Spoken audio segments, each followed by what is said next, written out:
Senator Blumenthal. Thank you, Mr. Chairman. First, let me thank you for having this hearing. And thank you, the ranking member, as well. You know, the chairman and I are on the Judiciary Committee. We do a lot of work on big tech and AI and antitrust issues affecting new technology.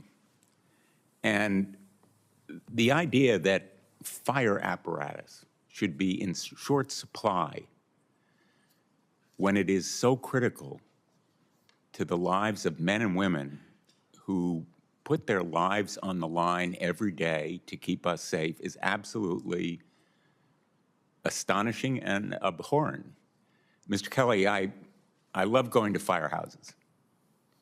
I love firefighters.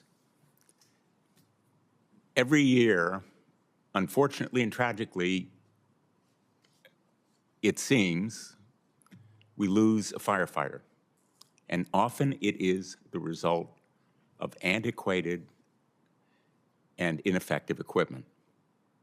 Not necessarily apparatus, but my view is our firefighters deserve the best, and they deserve it when they need it, and they're not getting it.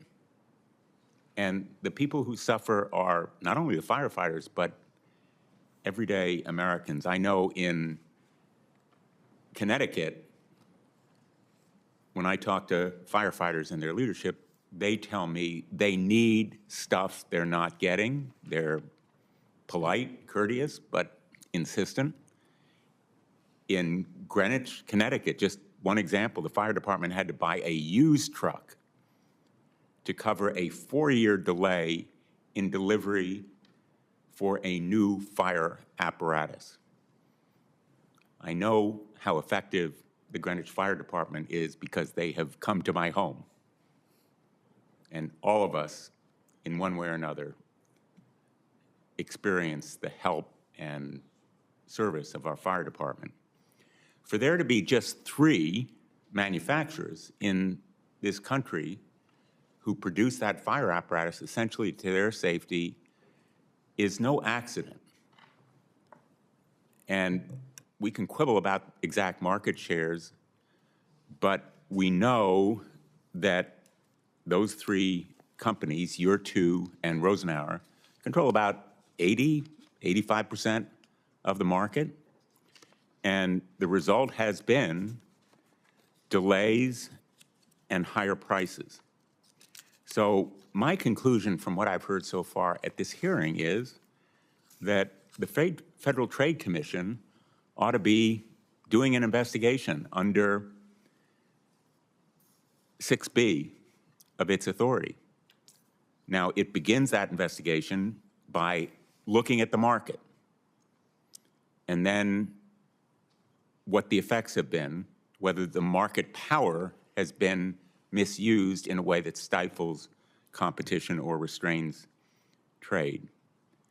And we're not enforcers here. The chairman and I used to be enforcers, and his very effective questioning shows he does pretty well in the courtroom. But I hope that the FTC is listening.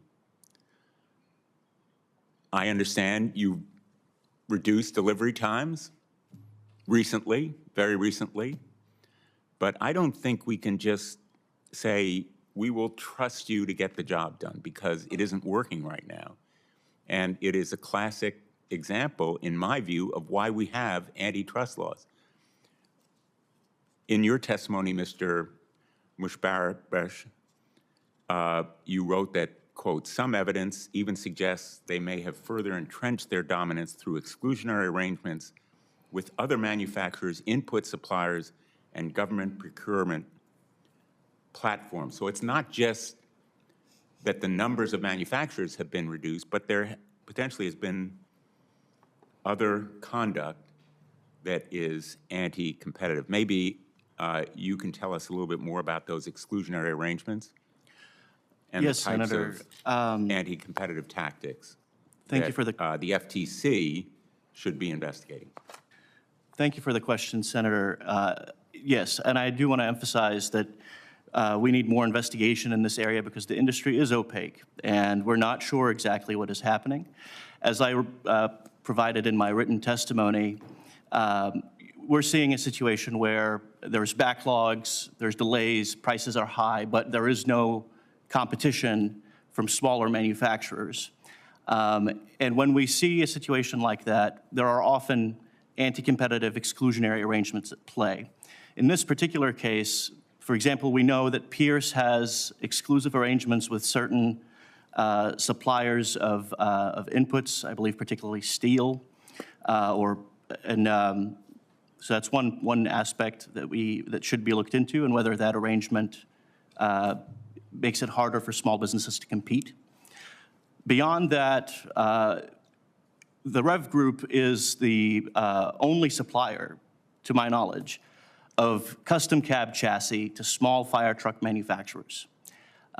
Those small fire truck manufacturers can't produce their own chassis. They rely on the Rev Group. For whatever reason, they have not been able to diversify their sources of supply to any of the other fire truck manufacturers who do produce chassis.